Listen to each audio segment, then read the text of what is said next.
E aí chegamos no livro do Êxodo, né, que, óbvio, começa a história do Êxodo, e nós estamos no livro seguinte, né, Levítico, mas Levítico ele não é de um outro lugar, ele não é lá no futuro, é ali no Monte Sinai que acontece. Então o local não mudou, é como se estivesse em pausa aqui, né? Então o livro de Levítico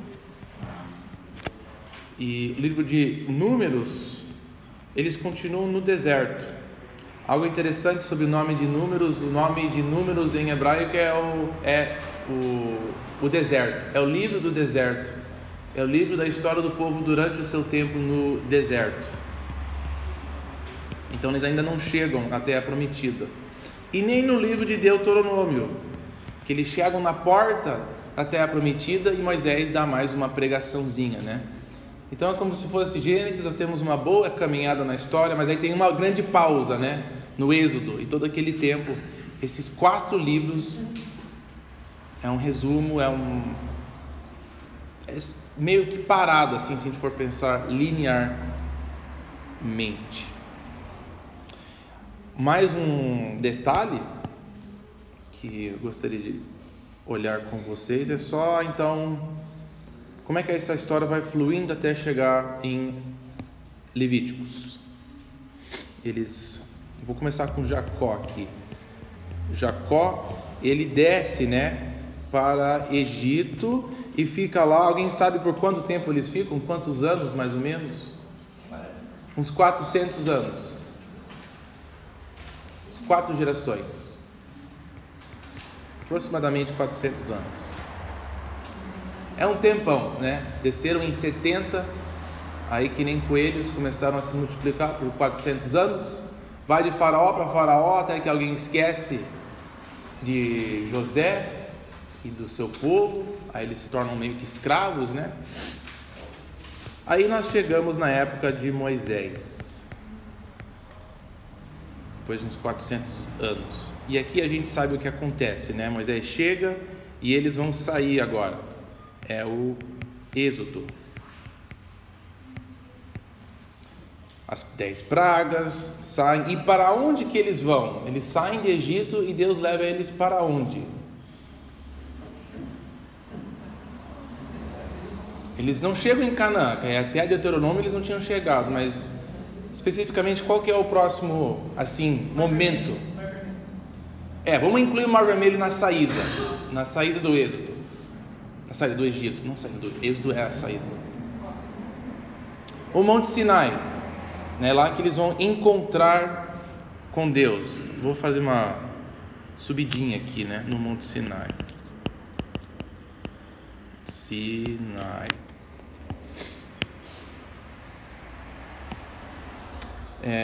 Chegam no Monte Sinai, recebem, né, os 10 mandamentos.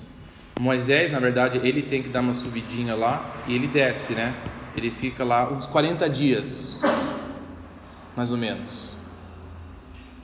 Chegam no Monte Sinai, Moisés sobe e desce. Nós temos o problema do bezerro de ouro, um evento maravilhoso. E aí o que acontece? Moisés tem que subir de novo e ele tem que descer, né? Ele fica lá mais 40 dias intercedendo que Deus ia destruir todo mundo.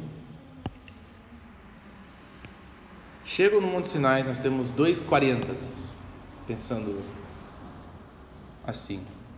Chegam no Sinai e eles recebem a lei, óbvio, né? Mas no livro de Êxodo, essa parte vai ficar um pouco, talvez, mas é muita informação.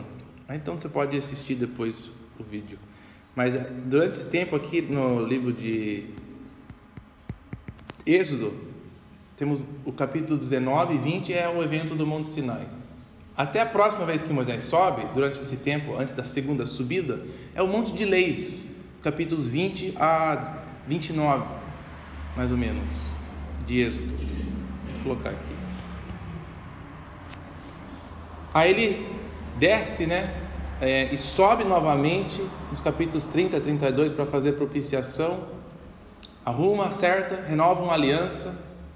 Aí nós temos mais uma série de leis nos capítulos 33 a 38, mais ou menos.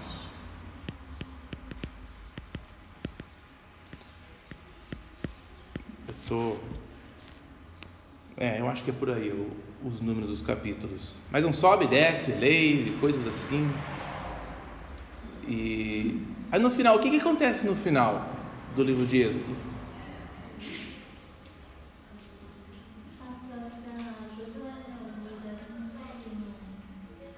Isso vai ser Deuteronômio.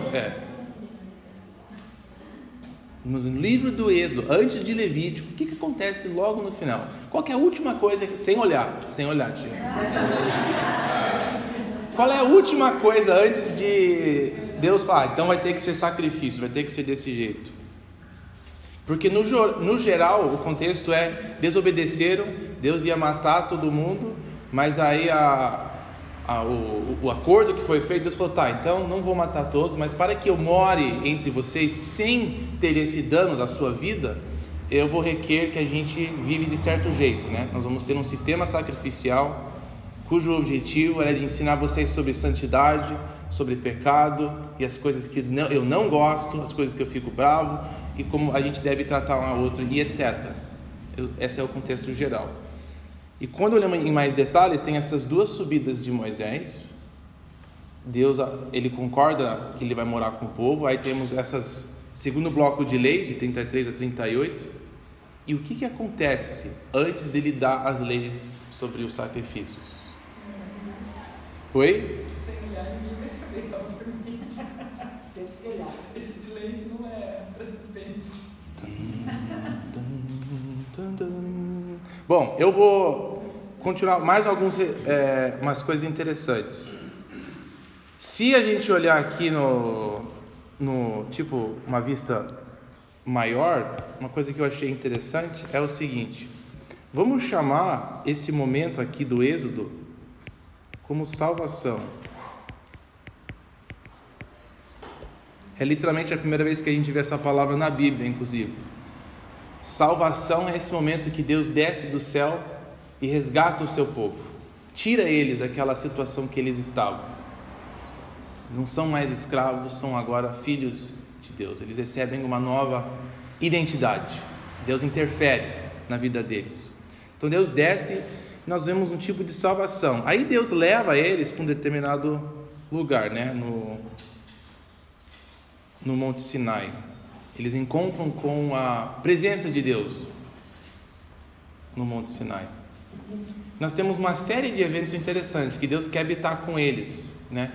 E para tornar isso possível, Ele manda o seu Espírito. Não sei se vocês vão perceber isso, mas nesse período de tempo aqui que eu falei, o que acontece antes do início de Levítico, Deus manda o seu Espírito, derrama o seu Espírito para que eles são capacitados a construir a arca e o tabernáculo. Então nós temos salvação de Deus, aí nós temos mais para frente Deus derramando o seu Espírito sobre o povo, capacitando eles. Vamos ler um pouco disso? Êxodo, pode ser Êxodo 29.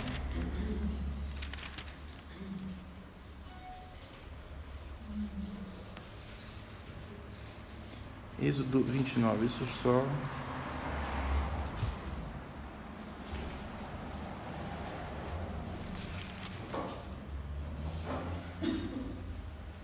Não, é 39, desculpa. Não, mas era 29, eu tinha lido agora, era 29.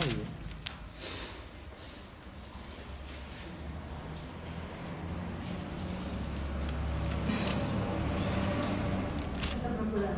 É a glória de Deus enche o tabernáculo? Não, esse é o terceiro, mas esse próximo do Espírito... Mas que coisa, né? O Senhor escondeu de mim os textos. Tá, desculpa. Então vamos no 35. Vou colocar aqui. Êxodo 35.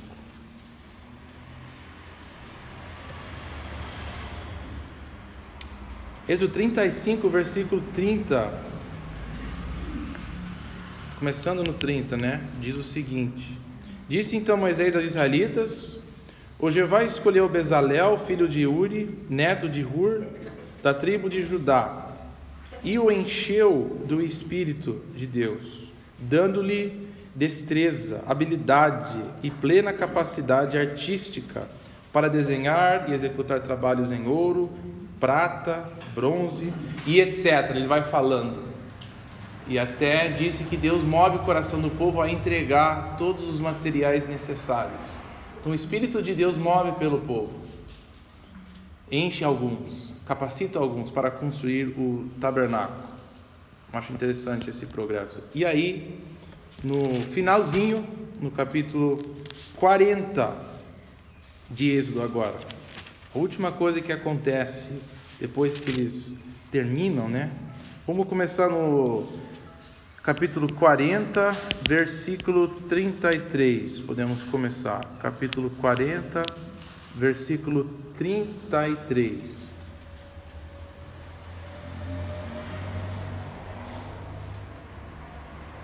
Finalmente Moisés armou o pátio ao redor do tabernáculo e colocou a cortina à entrada do pátio. Assim Moisés terminou a obra. Ela ainda não foi consagrada, eles apenas terminaram a construção. Todos os materiais naturais, né?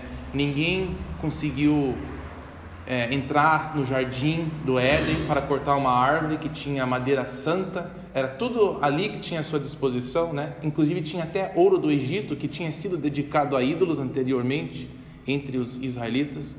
Bem provável que eles tinham essas coisas para oferecer a Deus e foram usados para construir o próprio tabernáculo. Aí eles encerram essa construção, versículo 34.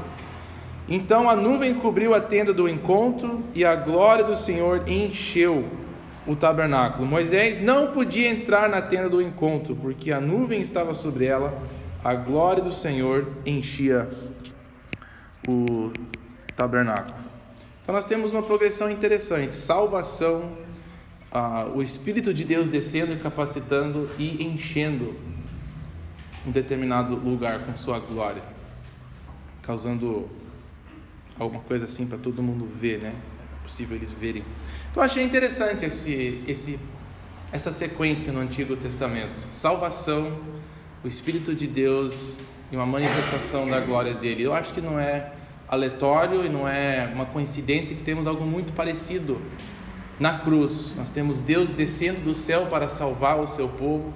Logo depois o Espírito de Deus vem a eles de uma forma mais visível, né? E enche determinado lugar com a glória dele visivelmente para outros verem.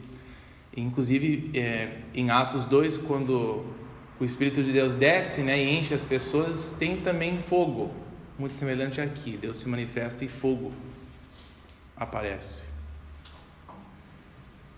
Então achei isso meio interessante. A última coisa que nós vemos é Deus então enchendo o tabernáculo com glória, e aí que ele dá as leis, que a gente lê os capítulos 1 a 7. Então a gente vai ser assim: se vocês vão viver comigo aqui, nós vamos ter um acordo de como vai ser, né? E tudo isso a gente sabe que Deus está usando para ensinar, uma forma didática. Muito bem, fiz o resumo, enrolei um pouco para vocês pensarem sobre a leitura dessa semana. Então eu gostaria só de ouvir. Se não tiver nenhum comentário, tudo bem, não precisa. Só queria começar compartilhando um pouco os seus pensamentos sobre os capítulos 8 a 10. Ou qualquer coisa da leitura, pode ser, tá? Tudo vale, mas se surgir algo interessante. Cris? Chama a atenção para 10:3. Quando Deus uniu Nadab e Abiú, né? Aí Moisés disse: foi isso que o Senhor falou: manifestarei minha santidade entre aqueles que se aproximarem de mim e serei glorificado diante de todo o povo.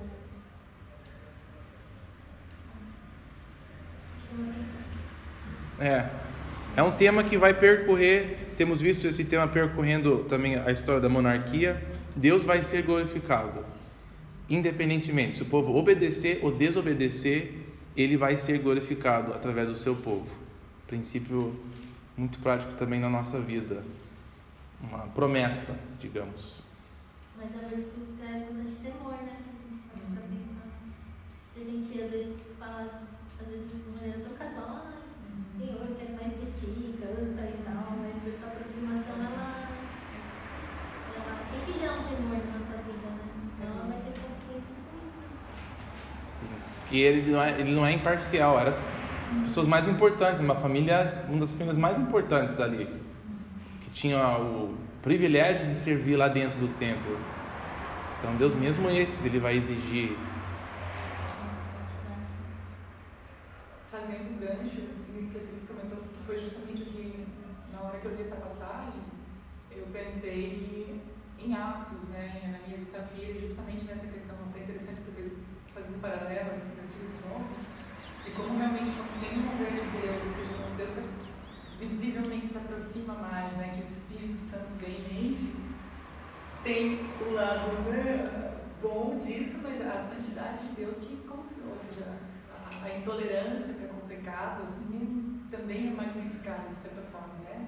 Pensando, se a gente quer a mesma presença de Deus com todos os frutos bons que tenha, mas também essa questão da intolerância do pecado. Quando eu li isso, eu pensei naquela passagem, né? E também pensei quando eu li aqui, depois, quando Moisés disse para Arão e os filhos, né, para não andar descabelados, me veio, também associei com o Novo Testamento com essa questão de você colocar a devoção a Deus em primeiro lugar, né? Quando Jesus fala que se você não odiar tua própria família, ou seja, o que está a pessoa consagrada, assim, em primeiro lugar, essa devoção a Deus, né? E fiquei pensando, assim, o chamado que Deus tinha para eles como sacerdotes, assim, é o primeiro lugar. Mesmo quando aconteceu isso, Deus até foi severo, de certa forma, com eles. Pensei nisso, assim. Legal.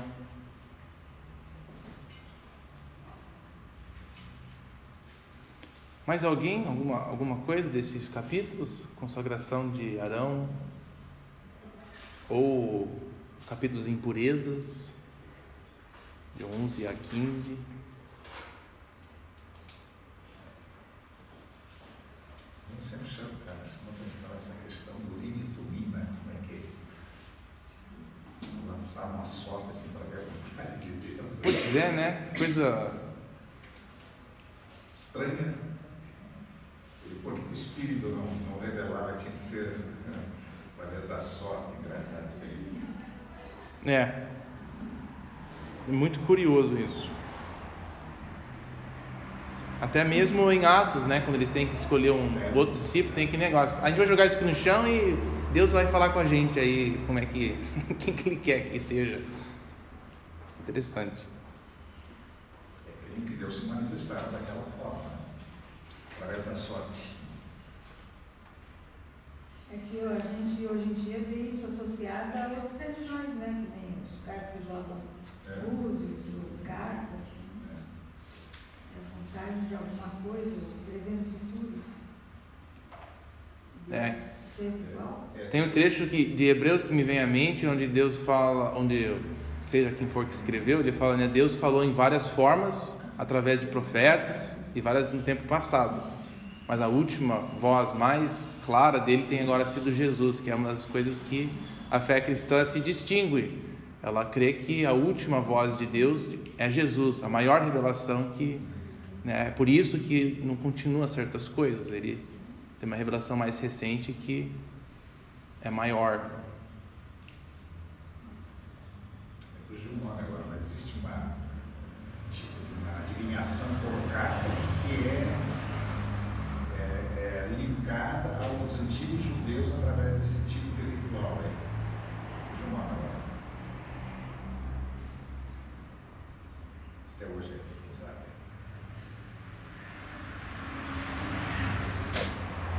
O que me chamou a atenção foi aqui o povo gritando de alegria. Pensando na cena, né? Onde é que você está? O 9:24. Ah, no final. Quando ele dizendo, abençoa o povo, a glória aparece a todos eles. Eu quero saber que glória é essa. Saiu o fogo da presença do Senhor, consumiu o local, as porções de gordura sobre o altar, e quando todo o povo viu isso, gritou de alegria. Prostrou-se como Cristo em terra. Eu acho que eu gritava de medo. Lembrem que chegaram no Monte Sinai, Deus desce de fogo. Então ele já tinha uma noção de Deus e fogo, né? Moisés também, com a sarça ardente.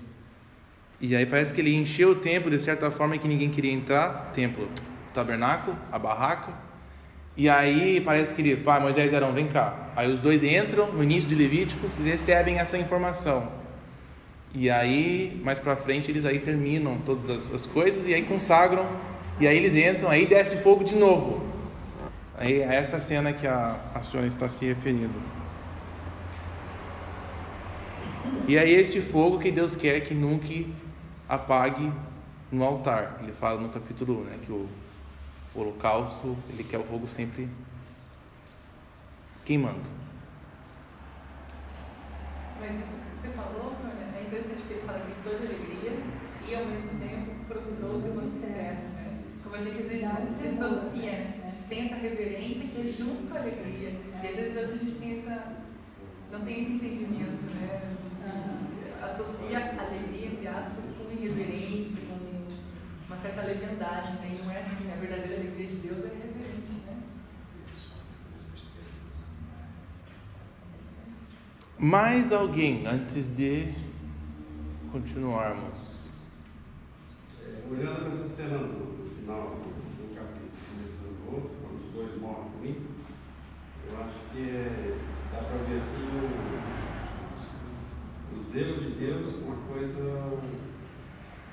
com a maneira de fazer a coisa. Você tem que fazer a coisa certa. Porque do contrário, você vai ser consumido. Então, com o passar do tempo, a gente percebe assim, que hoje muito cristão, ele tem feito a coisa de uma maneira desleixada, relaxada, não tem aquele cuidado que Deus gostaria que a gente tivesse em relação a ele. Né?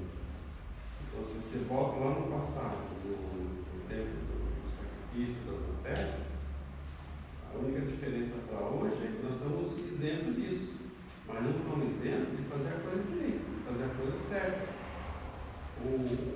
A honra e o respeito que Deus merece, que Deus exige de nós.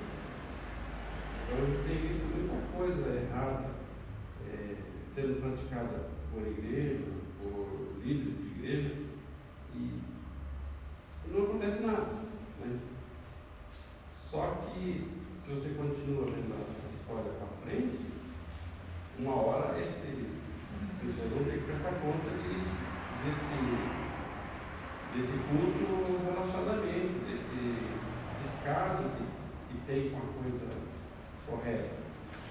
Então, se você olha ali nesse momento, o cara vai lá, ele ofereceu um fogo estranho. Que fogo estranho é esse? Fogo, né? Entender o órgão cristão, fogo é fogo. Tanto é que eles cantam e mandam fogo e mandam fogo. Se não mandar fogo realmente, não fica a igreja. O que seria ideal, né? Acabar com esse negócio aí. Mas o que a gente percebe hoje é que, no geral, o cristão não está levando a sério esse trato com Deus, o que Deus gostaria que você fosse, a sua atitude aqui dentro, a sua atitude ali na rua, e a sua atitude lá na sua casa, no seu trabalho, entendeu? Então o crente hoje ele tem 4, 5 caras, então não tem esse compromisso com Deus. Eu faço parte da família de Deus, eu faço parte do resgate que Jesus fez, então eu tenho que ter o meu comportamento, a minha atitude de acordo com aquilo que Deus espera de mim. Deus é o mínimo que Ele espera de mim, é uma atitude diferente no meu relacionamento, no meu trato em relação a Ele. Então, eu vejo assim que, olhando hoje para a atitude do cristão, né, que é o povo de Deus, Deus não é para mim satisfeito, não. Ele só não destrói todo mundo aqui porque teve aquela promessa que Ele fez aqui. Não sei se é muito diferente hoje do que era lá. Às vezes a gente pensa que não cai fogo do céu, mas tem outras formas também que acontecem, né? Inclusive, o Novo Testamento parece indicar que a exigência é maior agora do que era antes, claro, porque tem mais revelação. Hoje a gente tem a graça e a misericórdia de Deus e o Espírito Santo.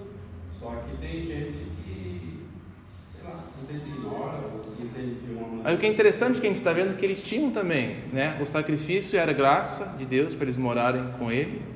Tinha o Espírito de Deus que acabamos de ver morando entre eles. O lance desse capítulo 10, que nós veremos em mais detalhe, eu acho que semana que vem. O que foi o problema aqui, né? O que eles fizeram de errado? O que é esse fogo estranho? E o que levou a Deus a querer fazer uma coisa tão forte? E nós vamos dar uma olhada um pouco mais em detalhe, que eu acho que vai requerer de mais tempo nosso. Então, semana que vem a gente vai dar uma pesquisa mais profunda no capítulo 10. Mas muito legal a sua observação. Tinsley. Não tenho assim acompanhado o estudo, né? Mas eu estava comentando aqui o comentário sobre isso, me chamou a atenção o fato de que Deus sempre tem que se manifestar. Parece não, com certeza ele sabe da necessidade do ser humano de sempre ter que ver as coisas para acreditar. Sempre tem que ver para crer. E Deus, por isso Deus sempre está manifestando aquela pasta, manifestando em fogo, uma coisa e outra, para que o povo possa continuar crendo que está ali, né?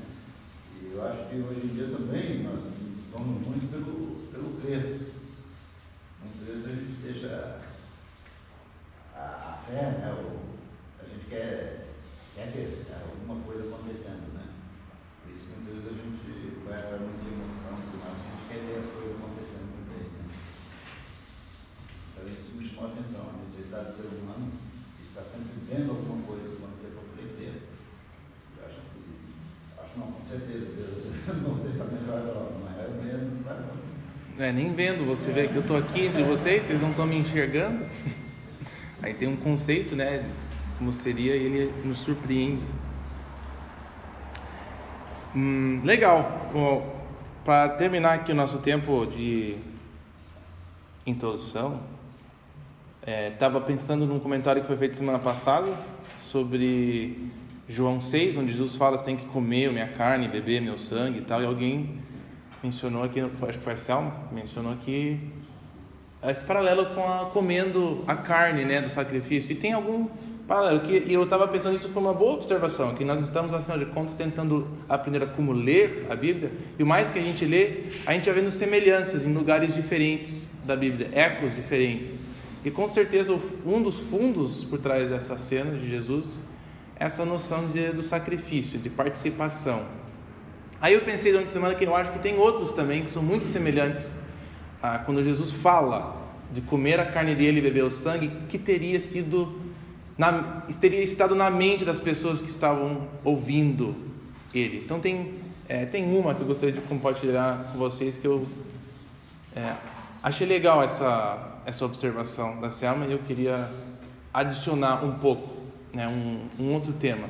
No Antigo Testamento, essa noção de comer e beber, como estamos vendo, faz parte do sistema sacrificial, mas também tem um outro contexto onde acontece o comer e beber. Esse outro contexto é nas escrituras sapientais, que é as coisas de sabedoria. Então, queria que você abrisse um livro de Provérbios. Hoje será, com certeza, a maior introdução que você já viu na sua vida para a escola dominical. Talvez vai ser muito mais completo do que a própria aula. Provérbios 9.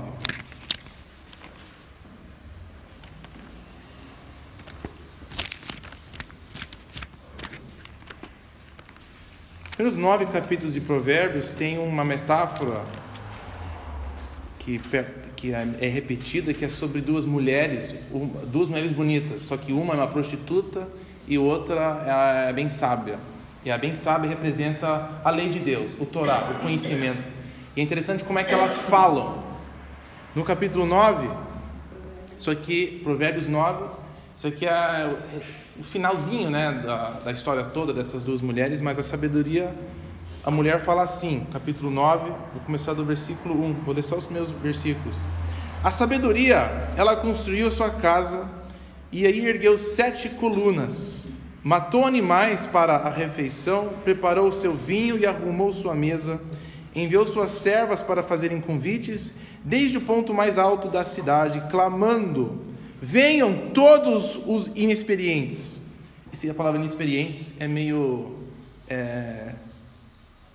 O tradutor está sendo bem gentil aqui. É a palavra bestas, idiotas. É um pouco mais forte. Venham todos vocês, aos que não têm bom senso. Venham comer e venham... versículo 5, desculpa. Venham comer a minha comida e beber o vinho que eu preparei. Deixem a insensatez e vocês terão vida. Andem pelo caminho do entendimento. O convite de comer e de beber é um convite que a sabedoria faz para as pessoas. Essa ideia de comer e beber é a ideia de você escutar e receber o que a sabedoria tem a falar, de obedecer seus ensinos, de ter os seus ensinos na cabeça, de aprender dela como viver, para que você tenha vida. Então tem esse contexto em Provérbios, dessa noção de vir comer e beber associado com aprendizado, de você tomar sobre si os ensinos da sabedoria, ou da lei de Deus, da palavra de Deus, comer, ingerir, colocar para dentro as coisas, tomar elas para você mesmo, as instruções de Deus. Essa noção os profetas também usam. Então vimos agora em Provérbios, eu quero ler mais um trecho nos profetas, Isaías 55, Isaías 55, que creio que é o mesmo conceito, de comer e beber, tendo a ideia de se apropriar dos ensinos, de escutar, de ouvir, de meditar, de aceitar. Isaías 55, os primeiros versículos de Isaías 55. Venham todos vocês que estão com sede, venham às águas. Vocês que não possuem dinheiro algum, venham, comprem e comam. Não sei como é que eles vão comprar sem dinheiro, mas talvez vão usar um crédito, um cartão. Venham, comprem vinho e leite sem dinheiro, sem custo. Por que gastar dinheiro naquilo que não é pão, ou seja, não é comida? E o seu trabalho árduo naquilo que não satisfaz? Então escutem, comam o que é realmente bom, e a alma de vocês se deliciará com a mais fina refeição. Me deem ouvidos, ouçam-me, para que sua alma viva. É o mesmo conceito, vir e ouvir, escutar as palavras de Deus, para você obter vida. Essa noção de comer, de beber, é uma noção de aceitar os princípios, de mastigar. Não é só obedecer, mas de sentar, ouvir as palavras, mastigar elas, que nem comida. Não é bom você comer muito rápido, né? Eu tenho essa tendência, não sei se é doença, não sei se é um problema, mas de comer muito rápido, e não mastigar direito, e tem que ir com mais calma. Tem que aprender a apreciar a comida, né? Tia, como você me fala. Eu acho que é o mesmo conceito. O que a gente está fazendo, de certa forma, é isso. Nós estamos mastigando o texto, nós estamos indo mais devagar, nós estamos pensando em vários fatores da Bíblia. Isso faz parte de mastigar, de comer e de beber. E talvez isso está por trás desse convite de Jesus. Venha comer a minha carne, o meu sangue, os meus ensinos. Fazem elas parte da sua vida. Vem pensar sobre elas, aceitar elas. Enfim, tem vários contextos, né, que a gente vai aprender que Jesus se encaixa na Bíblia. O sacrifício é apenas uma delas, tem várias outras. Vamos orar e aí começarmos os capítulos 8 e 9 de Levíticos? Legal. Senhor Deus, queremos entregar esse tempo nas Tuas mãos e pedir que o Senhor seja quem nos ensine aqui, nos guie, e que o nosso tempo aqui seja útil para nós, seja prático nesse sentido, que estamos sentados e comendo e bebendo da Tua refeição, das Tuas palavras aqui que o Senhor tem colocado para nós. Nos ajude então nessa área que é difícil às vezes de compreender o que acontece em Levíticos e esses 2 capítulos sobre os sacerdotes. Somos gratos que temos ela, mesmo às vezes sentindo que a gente não entende ela completamente, mas queremos nos aprofundar mais. Em nome de Jesus. Amém. Ok. Levíticos 8. Levíticos 8.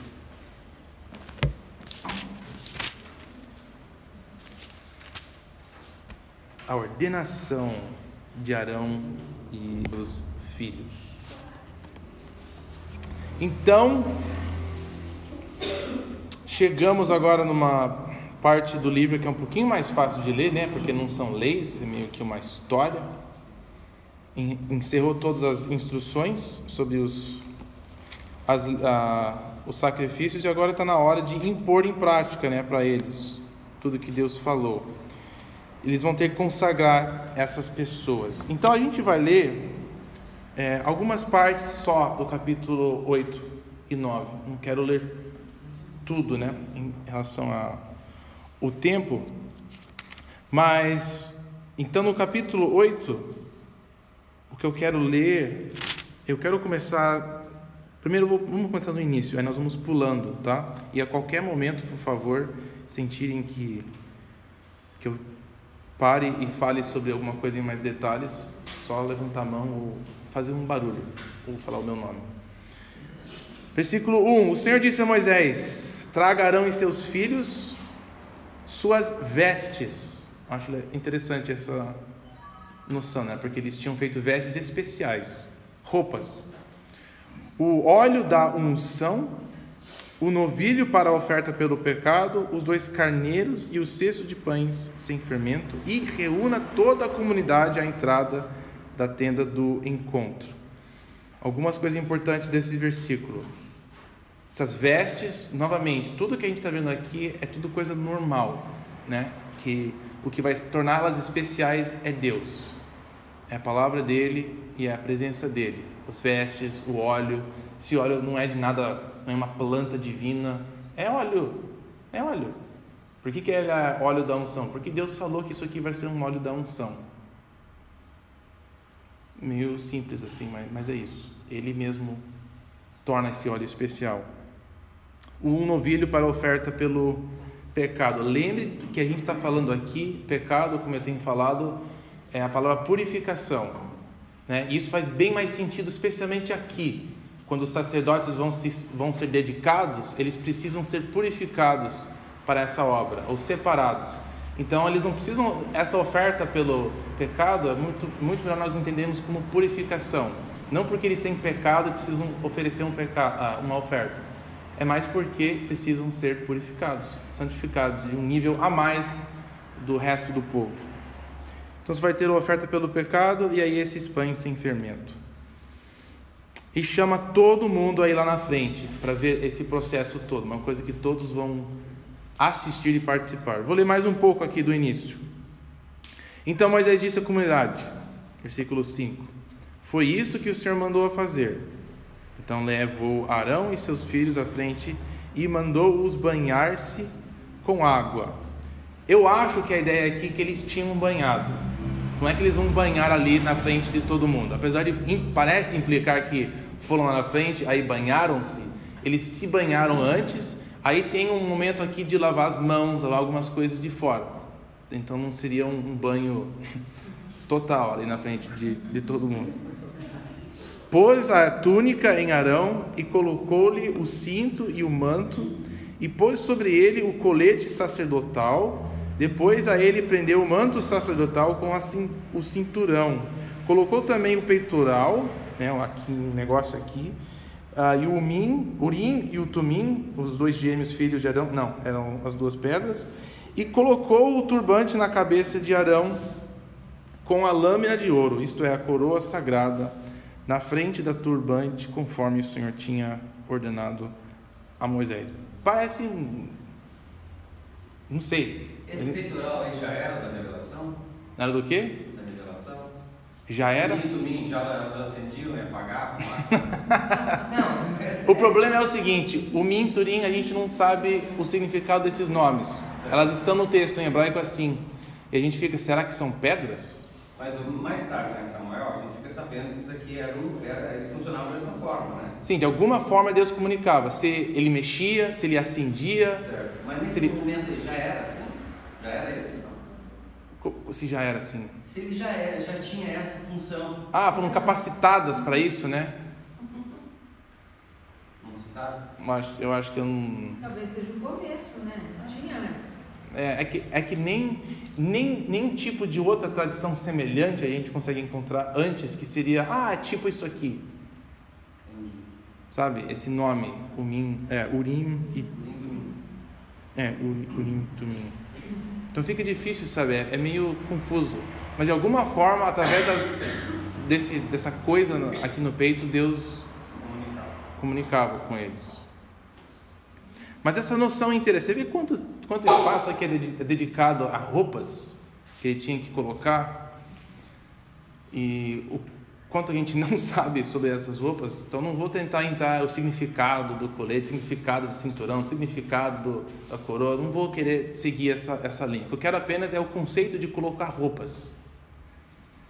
O conceito dele se vestir com alguma coisa. O conceito dele colocar uma roupa para uma obra especial. Eu queria trabalhar mais esse conceito. É interessante esta noção.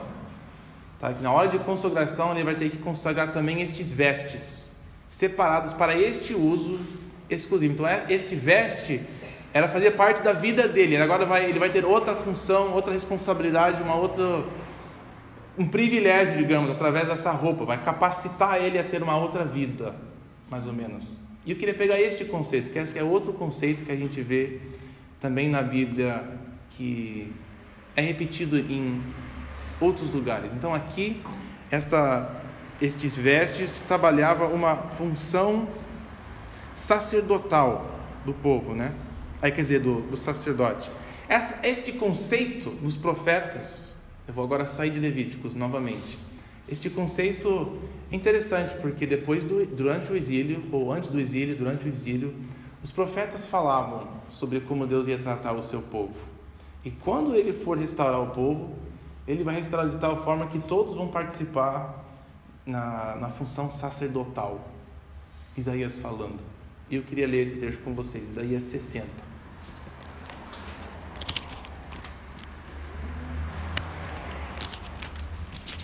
Hoje vamos viajar bastante pelo Novo e o Velho Testamento.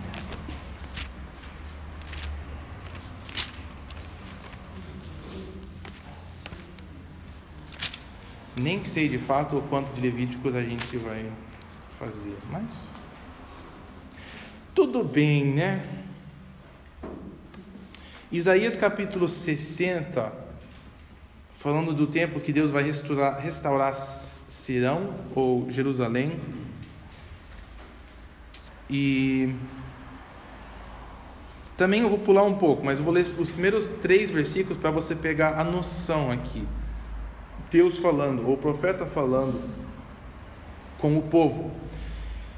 Levanta-se, refulja, porque chegou a sua luz e a glória do Senhor raia sobre você. Interessante o que a gente está lendo, né? A glória chegando em Israel, essa mudança de vida que eles tiveram no Êxodo, e novamente Deus falando depois do exílio, terá uma repetição desse mesmo evento. Versículo 2: olhe, a escuridão cobre a terra, densas trevas envolvem os povos, mas sobre você raia o Senhor, sobre você se vê a sua glória. As nações virão à sua luz e os reis ao fulgor do seu alvorecer. Pulando agora, versículo 8, essa noção de quando Deus vier, vai raiar uma luz, algo vai acontecer com o povo. Versículo 8: quem são esses que voam como nuvens? Quem voam como pombas para os seus ninhos? Pois as ilhas esperam em mim. À frente vêm os navios de Tarsis, trazendo de longe os seus filhos, com prata e ouro, em honra ao Senhor, o seu Deus, o Santo de Israel, porque ele se revestiu de esplendor.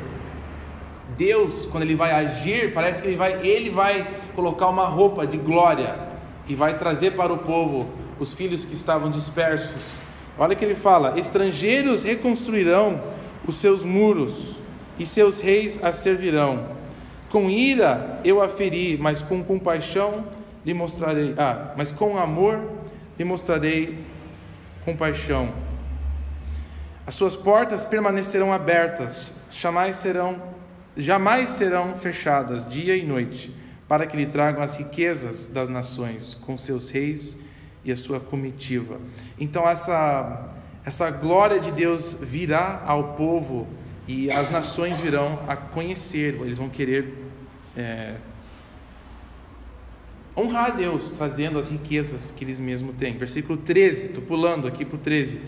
A glória do Líbano virá a você, juntos virão o pinheiro, o abeto, o cipreste,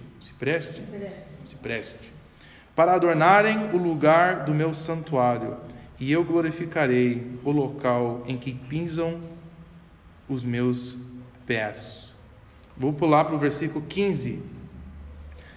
Ao invés de abandonada e odiada, sem que ninguém quisesse percorrê-la, farei de você um orgulho, uma alegria para todas as gerações. Vai encher ela com belezas, com ouro e muitas coisas boas. Agora eu quero pular novamente para o capítulo 61. 61, vou começar, esse é o mesmo contexto, tá? Essa modificação. 61, versículo 7. Eu li esses versículos antes para a gente ter um sabor, um gostinho.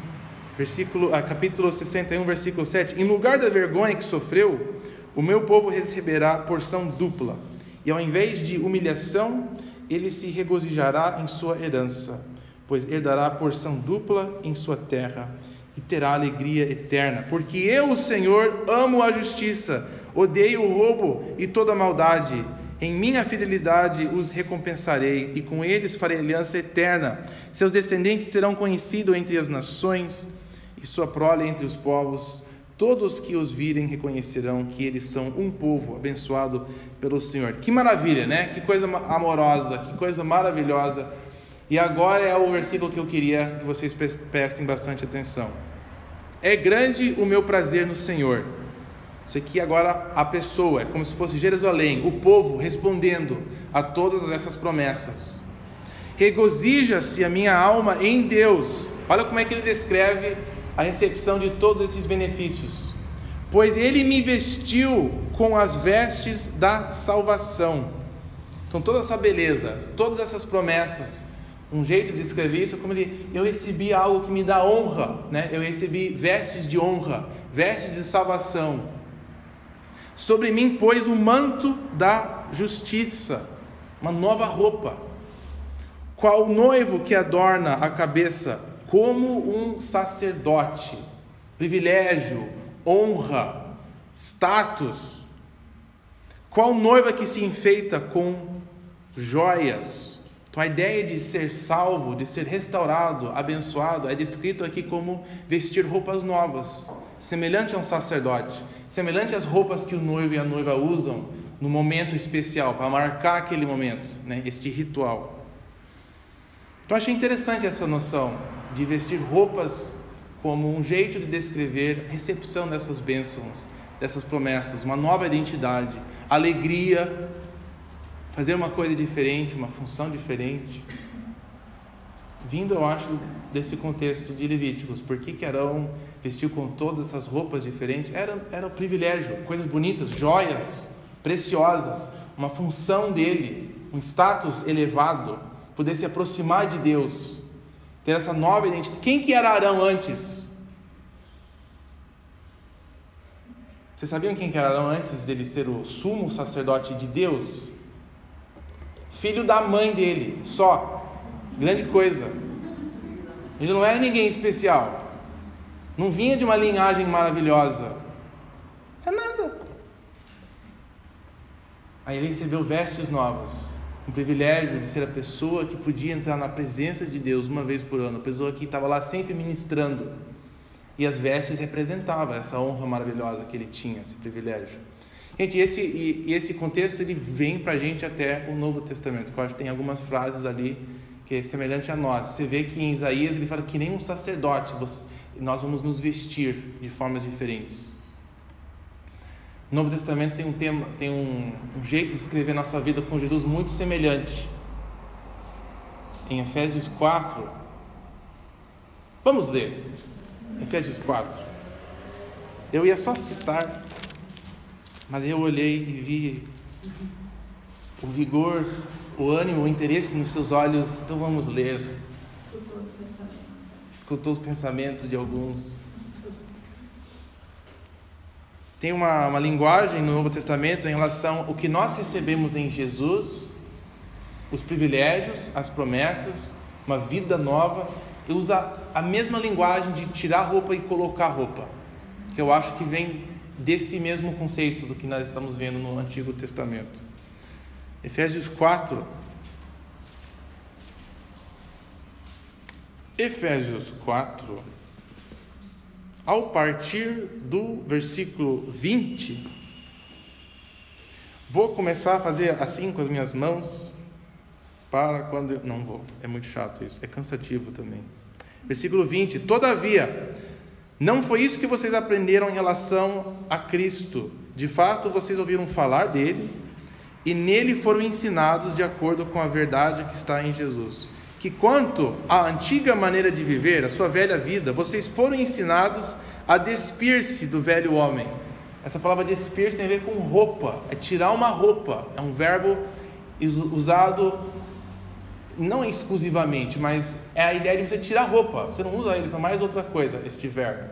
Tirando, é como se a velha vida, quem você era antes, você tira ela que nem uma roupa velha, suja, que não presta, que se corrompe por desejos enganosos, e a serem renovados de um novo modo de pensar, ou seja, de revestir-se com o novo homem, que foi criado para ser semelhante a Deus, tipo uma roupa nova que recebemos de Deus. A nova identidade que a gente recebe em Jesus é exatamente isso, é uma roupa nova que a gente coloca, um privilégio, é um status. Nós temos um privilégio que nem um sacerdote, de poder nos aproximarmos a Deus por causa de uma roupa nova que Deus nos concedeu, uma identidade nova. Por quê? Porque que nem Arão, Deus nos oferece isso, um privilégio, nos concedeu graça, misericórdia, nada além disso, um privilégio totalmente que vem do coração dele, nada que foi merecido, nada que foi obtido por nossas próprias forças, mas algo que Deus nos oferece. Eu acho que o contexto disso vem de Levíticos mesmo, essa noção de roupas e de vestes, de apropriarmos, de aceitarmos e podemos viver uma nova vida.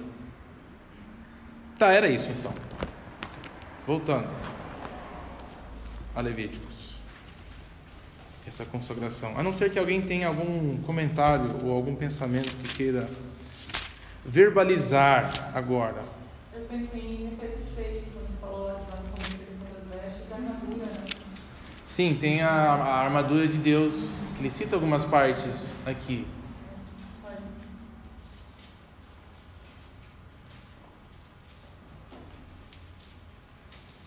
Tem também Colossenses 3, se vocês quiserem ler, mas eu acho que um exemplo era... Tem Efésios 4 aí, se vocês quiserem notar também Efésios 6 e Colossenses 3. Mas nós vamos fechar aqui os capítulos 8 e 9. Temos essas vestes, eles vão fazer a oferta de purificação a eles. Então não tem nada de diferente nessa parte, quando eles vão oferecer a oferta de purificação deles. Eles vão ter que ficar lá dentro quase mais do que uma semana, né, sendo santificados, um tempinho. Uma das coisas que é diferente começa no versículo 22.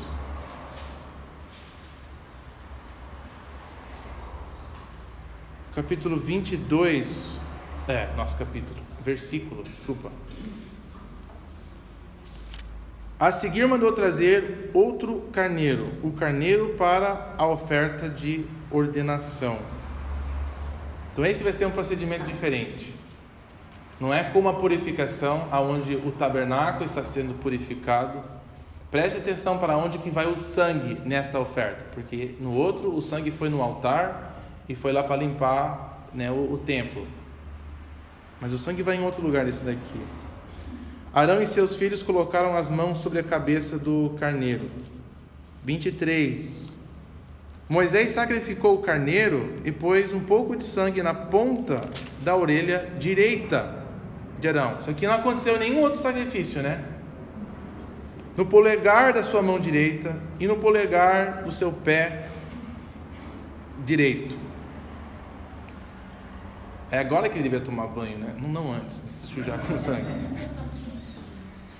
Aí 24, Moisés também mandou que os filhos de Arão se aproximassem e sobre cada um pôs um pouco de sangue na ponta da orelha direita, polegar na mão direita, polegar no pé direito, e derramou o restante da sangue nos lados do altar.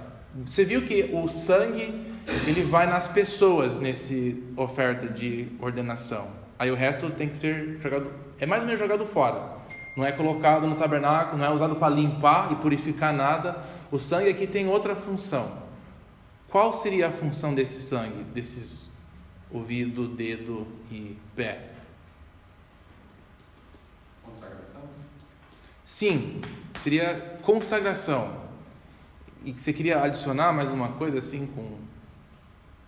Consagração, assim, eu penso que orelha, polegar e pé inteiro. Sim, inteiramente consagrado. Sim. Só consegui até.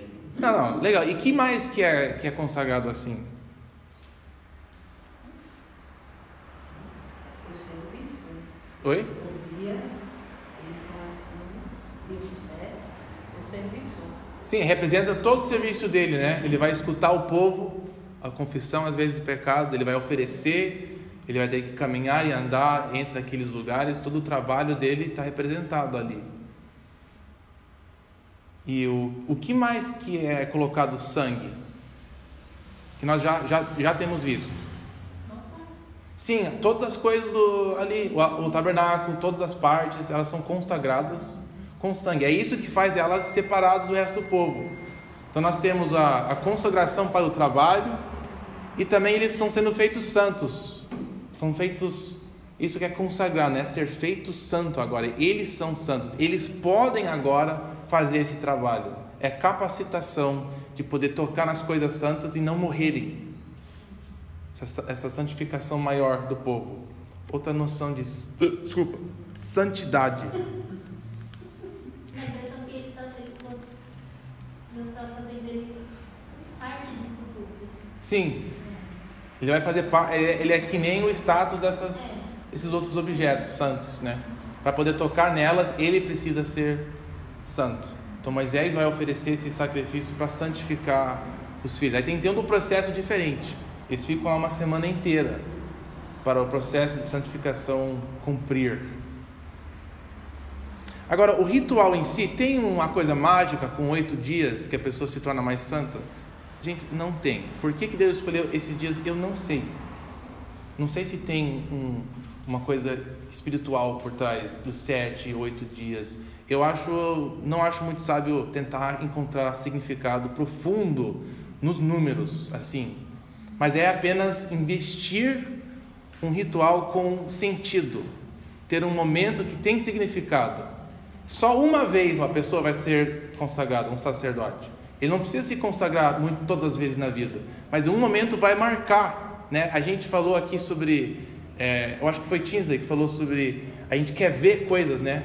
Deus se revela em momentos específicos, marca certos momentos. Ele pede que a gente marque momentos e investe em momentos com um ritual, para a gente lembrar. E a gente faz isso todo ano, Natal, nós temos um ritual, não é sempre o mesmo ritual. Às vezes mas outras vezes não. Mas a gente marca um momento, a gente investe um momento com valor e sentido através de um ritual. Casamento é a mesma coisa.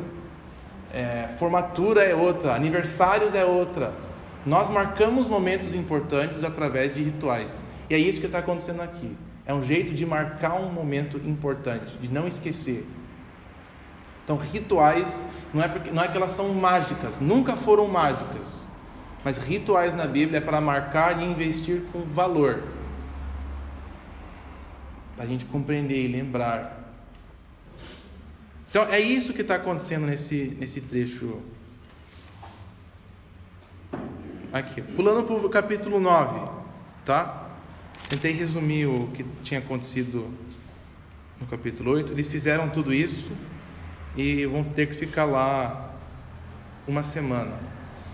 E quando isso termina, aí eles vão começar o trabalho perante todo mundo, para todo mundo ver que foi aceito essa consagração da parte deles, só para estabelecer isso. Então, capítulo 9. 8 dias depois, Moisés convocou Arão, seus filhos e as autoridades de Israel. Parece que eles ficaram lá dentro do tabernáculo, dormiram lá. Não sei como é que eles colocaram um banheiro lá para eles, porque sem tomar banho tudo bem, eu acho que aguenta 8 dias, mas sem usar o banheiro por 7 dias é meio um exagero, né? Então, como que eles fizeram isso? Isso é meio relevante porque Deus não quer que isso aconteça lá dentro. Então, eu não sei muito bem nesse detalhe como é que isso funcionou. Mas depois de uns dias lá separados de todo mundo, sabe que eles comeram? O que pessoas santas podem comer? Sacerdotes só podem comer coisas consagradas. Eles não podem comer nada que seja impuro, nada que não foi dedicado a Deus. Então, como é que isso funcionou? Será que Deus milagrosamente providenciou comida? Não sei. Mas sabe toda aquela parte que é do sacerdote? Eles têm que ter uma parte, por quê? Porque eles não podem comer comida impura, não podem comer comida lá fora. O resto do povo pode comer comida impura, porque a única coisa que acontece, eles ficam impuros por um pouco de tempo e depois vão embora. Mas sacerdotes, se eles comerem coisa impura e entrarem no santuário, a gente vai ver no capítulo 10 o que acontece. Mas não funciona, não dá. Santidade é muito forte, aquele grau de santidade. Então, depois de uns 8 dias, que marcou a vida deles, eu imagino, para sempre, uma experiência muito interessante, eles agora vão começar o serviço do tabernáculo. Tinsley. Eles estavam comendo as sobras ali do sacrifício e tal, né? Aqui diz que queime todo o sacrifício, queime tudo que sobrar. O holocausto é totalmente queimado. Ficaram em jejum. Não podem comer de purificação, porque é meio santo, né? Aquilo. E a gente sabe que é só alguns dias que eles podem comer algum sacrifício, que a data de validade de santidade não tem muito tempo, né? Então não ia funcionar isso. Não sobrou nada. Talvez o pessoal jogava pão sem fermento de lá fora para dentro da cerca. Eu não sei como é que funciona isso. O que eles estavam fazendo durante esses dias? Então, essa das coisas que eu fico... O que aconteceu, né? Tipo, pulou. As partes que eu tenho interesse, a Bíblia às vezes pula. Não fala. O que o povo fez por 400 anos no Egito? Como é que foi aquele processo? O que estava acontecendo aqui? O que Moisés fez por 40 anos no deserto, assim fora, brincar com animais? O que ele estava fazendo, pensando, estudando? O que ele fez, né? Então essa é uma das coisas. Não sei o que eles fizeram por dia. Só depois 8 dias passaram. Não sabemos. Então eles vão agora eles vão fazer o trabalho. Vai se iniciar agora, né, o trabalho do tabernáculo. Primeiro eles vão ter que fazer o sacrifício para eles mesmos, para completar. Vamos pular para o versículo 7. Então, para completar, disse Moisés a Arão: vem até o altar e ofereça o seu sacrifício pelo pecado, ou seja, a oferta de purificação, né, para completar o seu tempo de purificação, e o seu holocausto, e faça a propiciação por você mesmo e pelo povo. Então, antes deles purificar o povo, eles vão ter que completar a sua purificação, né? Então, os versículos 8 a 14 é os sacrifícios em relação aos sacerdotes, a eles mesmos. Queria pular de novo e voltando no versículo 15, quando eles vão novamente fazer pelo povo, ou seja, é a consagração do tabernáculo para iniciar. Versículo 15: depois Arão apresentou a oferta pelo povo. Ele pegou o bode para a oferta de purificação do povo e ofereceu como sacrifício de purificação, como fez o primeiro. Como ele fez para ele mesmo, vai fazer a mesma coisa. Apresentou também o holocausto, conforme foi prescrito, e também apresentou a oferta de cereal. Pegou um punhado dela e a queimou no altar, além do holocausto da manhã. No momento de consagrar para todos, tinha a oferta de veneração, né, que tinha o cereal, a oferta de cereal, jeito de honrar a Deus. O holocausto vai ser queimado completamente, mas a oferta de purificação do povo, eles vão ter que comer. o sacerdote. Vai ser a primeira refeição santa deles, depois de serem consagrados. Vamos ler o resto do texto aqui? Vamos sim, Dimas. Ok, legal. Matou o boi e o carneiro como sacrifício de comunhão pelo povo. Você vê que esses sacrifícios, a gente viu no capítulo 3, que Deus quer participar de momentos importantes na vida. E aqui está marcando o momento que Ele vai morar intimamente com eles. Então tem um sacrifício de pazes, sacrifício de comunhão, onde o povo também vai comer para celebrar este momento. Sacrifício de comunhão pelo povo. Seus filhos levaram-lhe o sangue e ele o derramou nos lados do altar. Mas as porções da gordura do boi, do carneiro, a gauda gorda, a gordura que cobre as vísceras, os rins e o lóbulo do fígado, puseram em cima do peito, e Arão queimou essas porções no altar. Em seguida, Arão moveu o peito e a coxa direita do animal perante o Senhor como gesto ritual da apresentação, conforme Moisés tinha ordenado. Depois Arão ergueu as mãos em direção ao povo e o abençoou, e tendo oferecido o sacrifício de purificação, holocausto e sacrifício de comunhão, ele desceu. Até agora eu fico meio até em dúvida ainda se tinha um fogo nesse altar, porque o fogo vai descer daqui a pouco, né, se eu não me engano. Mas seria impossível eles terem sido purificados se não já tivesse um fogo ali para eles, para a purificação deles. Então, essa segunda chegada do fogo parece que é outra manifestação do fogo de Deus que a gente vai ler aqui. Não sei se você ficou confuso quando você leu isso. Não sei se tinha apagado ou não, mas parece que tinha já um fogo ali que Deus colocou. Assim Moisés e Arão entraram na tenda do encontro, e quando saíram, abençoaram o povo. E aí a glória do Senhor apareceu a todos eles. Saiu fogo da presença do Senhor e consumiu o holocausto e as porções de gordura sobre o altar. Tia Sônia, você tinha mencionado, né, essa glória do Senhor apareceu.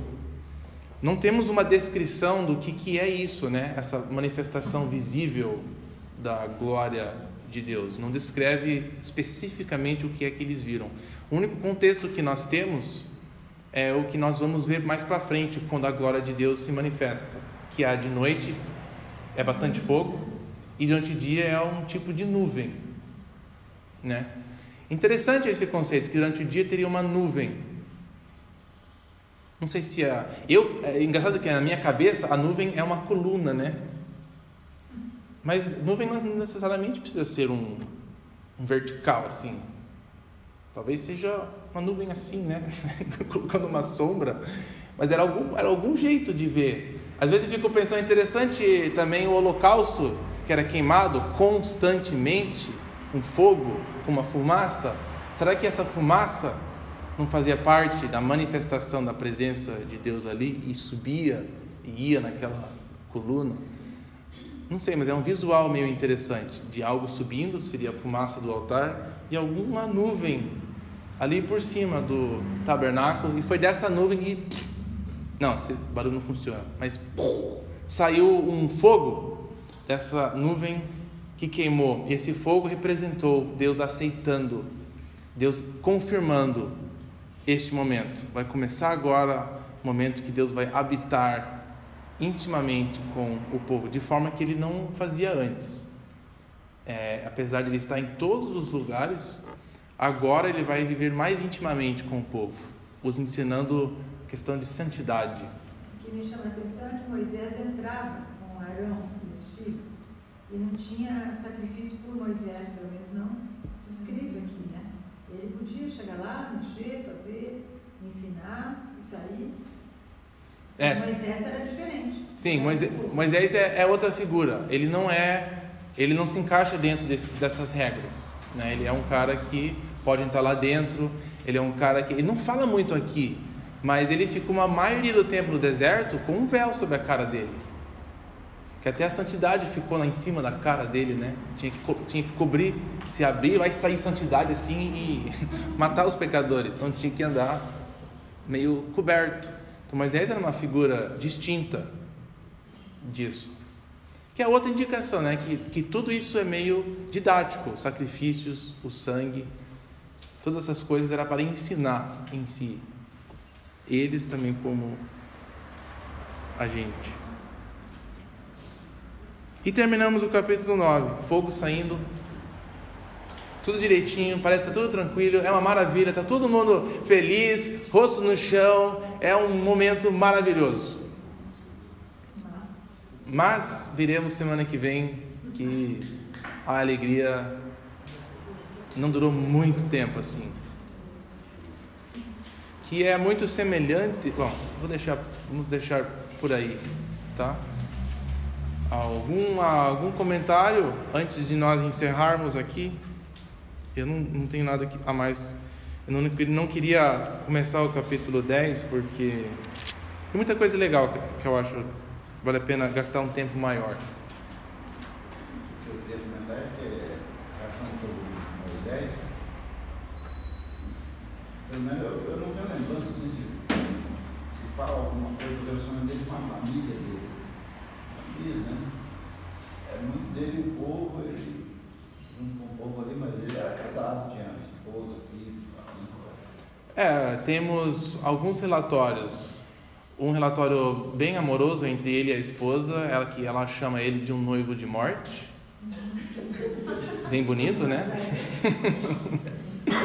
Que mais que tem com Moisés? Moisés gosta do sogro dele, é um bom sinal, né? Por favor, fique aqui com a gente, você é muito legal, muito esperto. Mas não tem muito assim, né? Não deu muito ênfase para os seus filhos serem, tipo, levar o legado dele, né? Abaixo do vestido do Arão. Mas também ele era bem velhinho, né? Ele estaria nos 90 e poucos aqui. Não, sim, 80 e poucos. Ele saiu, né, com 80 e poucos, aí vai ficar um ano aqui em Monte Sinai. Ali Moisés não queria representar mais ou menos Cristo, porque já que ele usava os rituais todos, entrar e sair. A figura de Jesus Cristo. Ele representa alguém que é além, né? Uma pessoa que está fora até das próprias leis, tem um privilégio maior. E Jesus é até além disso. O Hebreus diz que Moisés tinha honra porque ele era o servo do Senhor no tabernáculo. E o Jesus, ele tem mais honra ainda porque ele é o próprio dono. Ele não é um servo do tabernáculo, ele é o próprio dono do tabernáculo de Deus. Então é tipo, Moisés é além de Arão, né, de tudo, e Jesus é até além de Moisés. Mas sim, eu também acho que tem um pouco dessa... É que ele não tem muito ênfase aqui, né, Moisés em Levítico. Ele não tem muita função a não ser passar para Arão algumas tarefas. Todos esses rituais tem algumas igrejas que adotaram, né? Todas essas roupas, todas especiais, de alguma forma, para tentar relembrar esses antigos ritos aí, né? E o ritual em si não tem problema, né? Ele só apenas quer transmitir. Mas a igreja católica, a igreja nacional, as igrejas cristãs, o problema é achar que o ritual tem uma forma mágica. Agora, essa roupa especial, passa aqui debaixo deste óleo, toda aquela bagunça, aí sim é ruim, mas o ritual, fazer rituais em si não é ruim, sei lá, vai investir valor no momento. O problema é a intenção, né? Ficar por trás disso, né? Porque eles estão querendo ser mais santos que os outros. Os melhores, faz para quem são os melhores, aí vai e deixa o seu dinheiro. Gente, mais alguma pergunta sobre isso? Podemos começar o capítulo 10 agora? Quer dizer, semana que vem? Sim. Tá, vamos orar e a gente encerra oficialmente. Senhor, obrigado pelas tuas palavras gravadas aqui para nós. Como ela direciona a gente, mesmo coisas continuando ocultas para nós, mas Que o Senhor torne mais claro para a gente o que nós temos agora no Teu Filho, os privilégios que foram passados para nós, os privilégios de serem sacerdotes, de termos o direito de nos aproximar do tabernáculo verdadeiro, de entrar, de oferecer petições e orações por outras pessoas, de termos acesso livre à presença e ter a garantia da Tua presença em nossa vida. Então, somos gratos que isso nos ensina aos poucos de quão grande esse privilégio é e da nossa necessidade também de reconhecer e de discernir impurezas ao nosso redor, na nossa vida. Então, que nos ajude a ter essa consciência e continue nos direcionando na nossa leitura e compreensão dessas coisas. Entregamos esse tempo e este dia nas Tuas mãos. Amém. Amém.